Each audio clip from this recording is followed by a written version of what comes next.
Our next speaker I'd like to introduce, and she's been a wonderful advocate for her brother-in-law. She would come to the meetings with her mother and father-in-law. If I remember correctly, her husband didn't really want to come too many times because he said that he'd be afraid to hit somebody. And one time I remember meeting him, and he said he was afraid he was going to hit somebody. So I think after that time, he never came. So I'd like to introduce to you Sue Milliner, who is the sister-in-law of Warrant Officer William Patrick Milliner.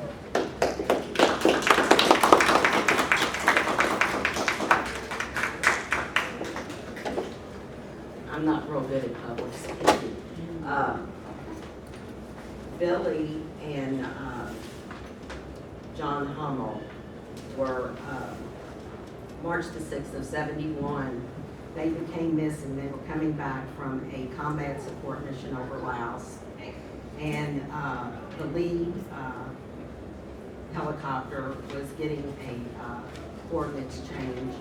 And evidently they lost radio contact. And the lead ship flew into the clouds. And Billy and them didn't follow, and they went over the top of them, and that was the last that they saw them. So we don't have a crash site. They were listed as in category 1, but we did not find that out until 1990. And when I asked what that meant, they said that was enemy confirmed knowledge. And they said, but they didn't, that those categories didn't exist then, or now. And so they just kind of poo-pooed that and said that it, didn't really mean anything. Over the years, we had gotten dog tag reports and we had gotten remains reports, mostly on John Hummel, but one remains report on Billy. Also, we had gotten, in 1989, there was a report from Bill Bell in Thailand. Had a source had come and said that they could bring Milliner to the Thai border alive for a reward.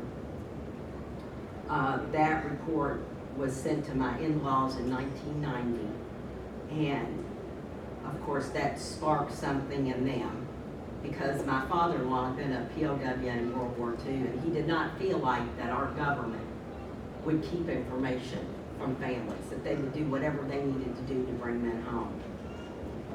So we came to Washington, and actually we had written a letter to every congressman and senator with the report enclosed, asking for their help.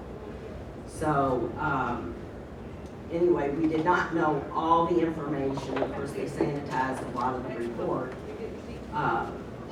But Bill Bell felt like this source was credible. In the report, the source was saying that he was awaiting the arrival of a general, who we later found out was General Adderholt. And then also, Warren Gray was supposed to get a copy of this report when he went to Thailand. So what we found out was that the Stony Beach team member had told the source, the U.S. offers no rewards, and they left. So that's where that ended up. So on other reports we had gotten, on John Hummel, someone had turned in a Midland Bank card of Texas and an ID card. And there was, I forget, there was another form of ID. The reports that we had gotten, none of them were of John Hummel and Billy together. It was always either information about John or information about Billy. There was also a report, Thai Ministry of the Interior official had a list of 13 names, 5 pertaining to unaccounted for, and one of them was Milliner. Also, there was Frank Anton, who was a returned POW. And I'm not sure if I was actually here at that meeting, but he had been at the National Alliance meeting. And you all used to have big posters of the men, photographs of the men. And he had said that he saw Billy when Frank Anton was being marched from Laos to North Vietnam.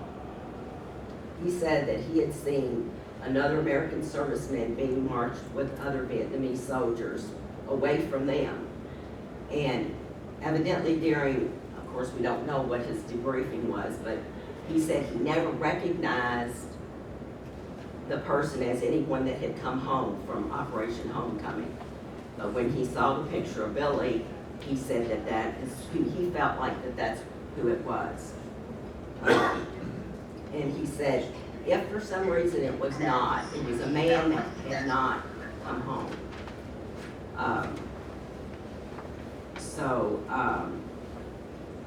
That's just a little bit of history about Billy. I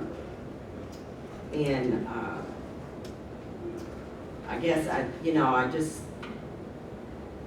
you just wonder why the last known alive cases have not been resolved when they should be the most obvious to be resolved, and why there's still so many documents, which I'm sure Mr. Davis will probably tell us more about. But why are these documents so classified unless it's because they know there were men left behind and our government doesn't want to tell us about them? And if memory serves me right, in the RAND study that Anita Nutlove did, she stated that the Vietnamese would not release all of the American POWs unless the Vietnamese, unless their requests were met, and they were not. And that just stuck out to me like it was right there in plain sight for everybody to know, for Kissinger and everyone to know, that when their requests were not met, they were not going to release everybody. And also, all of the information on each man, there is no single file on each man. We FOIA'd to get information on my brother-in-law, as I know other families have, and it's never been in their file. And they still cannot.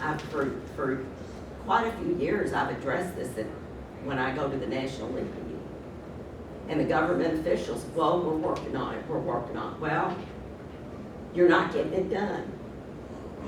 And each agency holds their own information, and they're not obliged to turn it over. You would think that the one file would be the casualty file, but they don't have all the information on each of these men. So I guess we just have to carry on and keep trying to find out as much as we can. Thank you all.